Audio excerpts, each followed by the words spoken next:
Good morning. Another running video.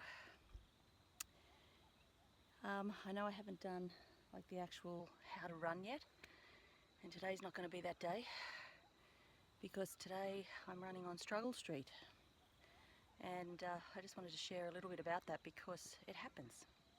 You know, as much as you think you're in condition, and as much as everything seems to be in your favour, sometimes days just don't pan out the way that you want. So what I did discover this morning, and I will put it in a tip. Hey, come here. When I talk about how to run and the way to position your feet and step out, all that sort of stuff. What I did discover this morning, and I wanted to share, is that when you slow down, because you are struggling, like I have been this morning, and I don't know what it is. It's at the 4 kilometre mark. I'm only at the 5 kilometre mark now, so I've got 5 kilometres to go back. And at the 4 kilometre mark, I got really hungry to the point where I felt sick. And I had the same fuel I had, every time I go for a run.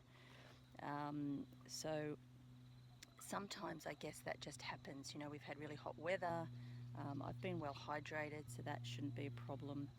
I've got CR7 in my flip belt, so I will definitely have some of that in a minute, and that's going to help. But I am sweating profusely, as you can probably see.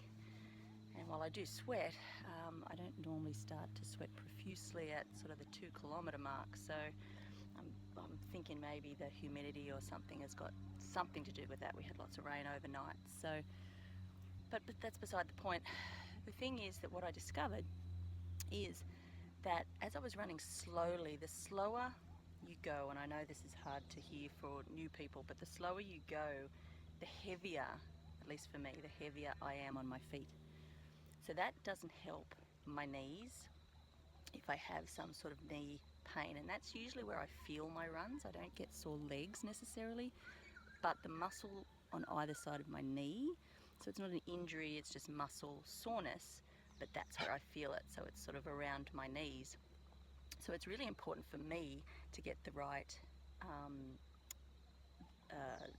cadence. Now, cadence, if you don't know, is sort of the on a bike, it's the revolutions, it's how fast you go per minute, and running, obviously, it's how many steps you do. So to get a faster cadence, you take smaller steps. Most people, when they start running, they actually step out quite far, and that actually puts them on the heels. So I don't want to turn this into the actual how to run video, but what I realized is that if I just picked up my cadence and was lighter on my feet, and there is a way, as you go faster, you can actually get lighter on your feet, and that actually helped to pick up my I can hear a car coming, so I've got to prepare the dog. They're tied to a pole at the moment, but sit down, sit. I don't want to stop the video because then that stops the video. So I'll just get down for a second. Stay there, stay there, stay there. Good girls, good girls, good girls.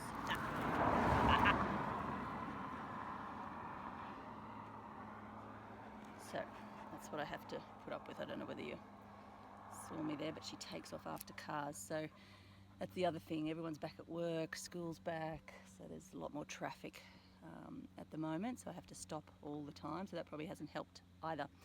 But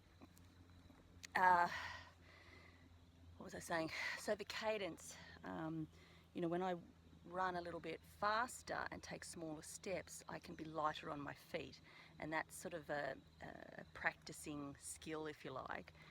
As you learn to run, you'll actually get to be lighter. If you can be lighter on your feet, then you will have far less injuries, and you will actually, improving your cadence or increasing your cadence will actually help you to run faster, interestingly, even though you're taking smaller steps.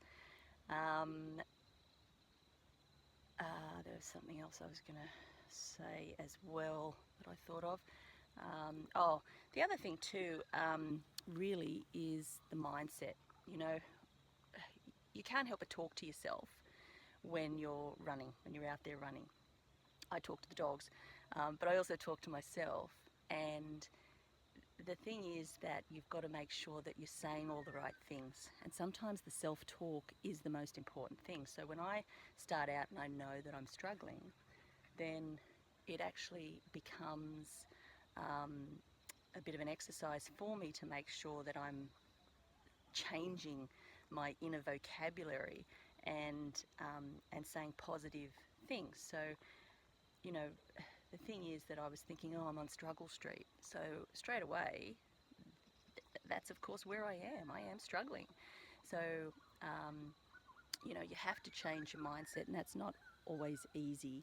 But you start with self-talk, and I know, particularly on the bike ride that I did down in Adelaide, Melbourne to Adelaide, that last morning when I was going up a hill all by myself in the dark and in the rain, mindset and that talking to myself, you know, that self-talk, positive. I was just literally chanting, you know, I can do this, I can do this, I can do this, I can do this up the hill, because that's the only thing I think that got me up there. So it's the same thing, you know, with anything that you're striving to do that you're actually, struggling with. You've got to turn that around with self-talk and making sure that, you know, you're not beating yourself up as well. That's why I stopped running for time and decided I'd go distance instead, so it doesn't worry me about the time. So if I do, you know, go slow, then it's not a problem. So here's where I'm running today. You've probably seen that a little bit, but it's generally nice and quiet. There's my puppies being sort of good at the moment till a car comes. There's only one that chases cars, but anyway. So I just wanted to share that I am going to do the running thing. I'm trying to figure out how to do that, because I've got to sort of move to show you the correct form. So I'm thinking I'll have to take the camera down to the oval. Here comes another car. So I'll sign off, and I hope you enjoyed. See ya.